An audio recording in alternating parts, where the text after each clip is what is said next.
Ayan mga kababayan, nandito po ang ating Joaquin Dumagoso at pinuntahan yung nasunugan dito sa may barangay 103 para magbigay po ng tulong.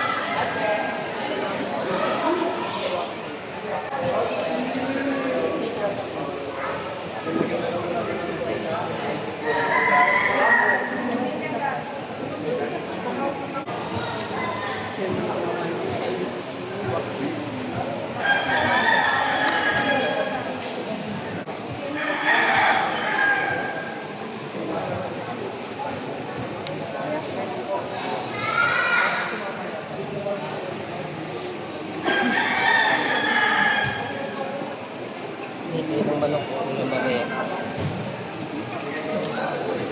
Mangingi ako mamaya. Ayan, nilalagyan po ng stab yung kanilang mga yung yellow card po, yellow card.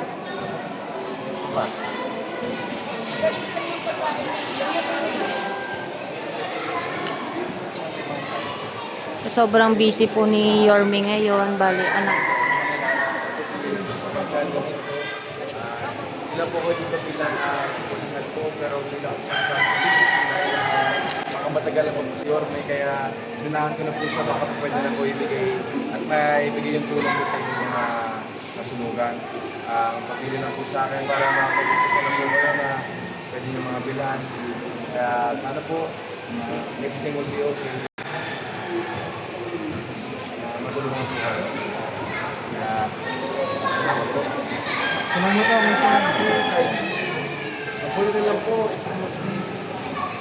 Alam ko na sa mga kapatid, ang aking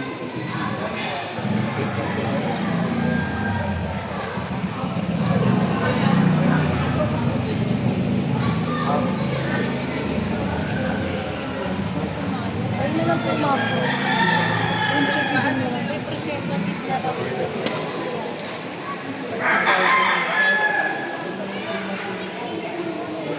Houston more following kasi alam namin before him.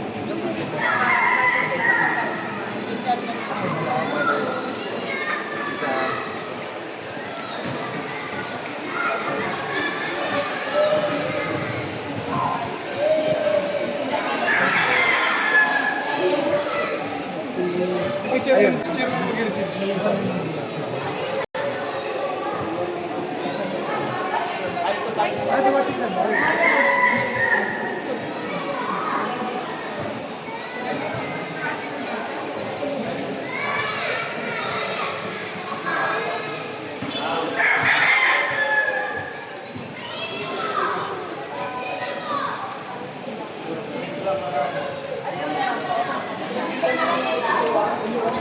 Ayan mga kababayan, at nandito po ang anak ni Yorme para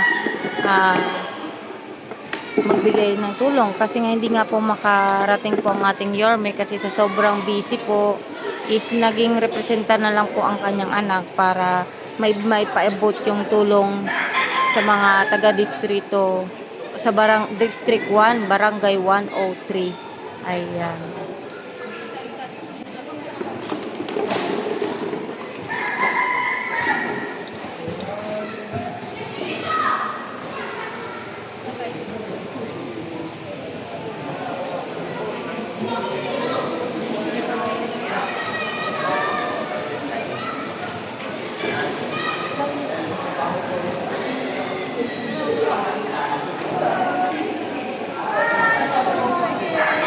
Interview natin yung mahaba yung buhok.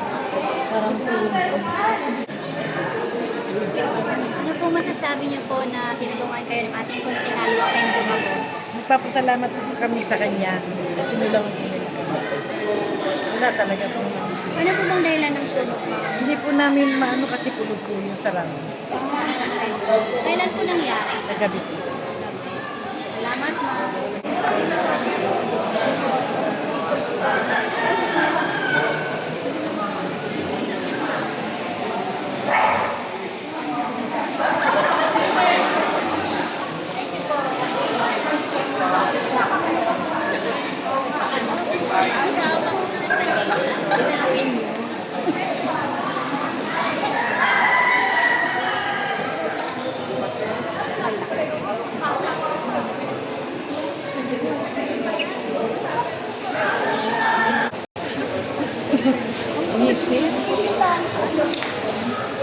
kayo si Orma. Ay, kasi.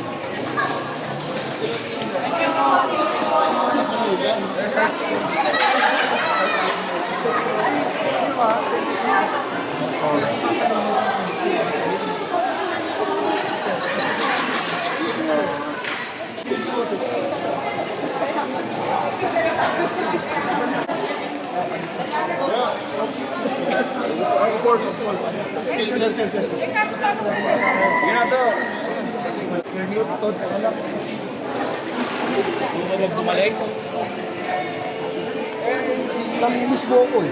Sa senior nga lang.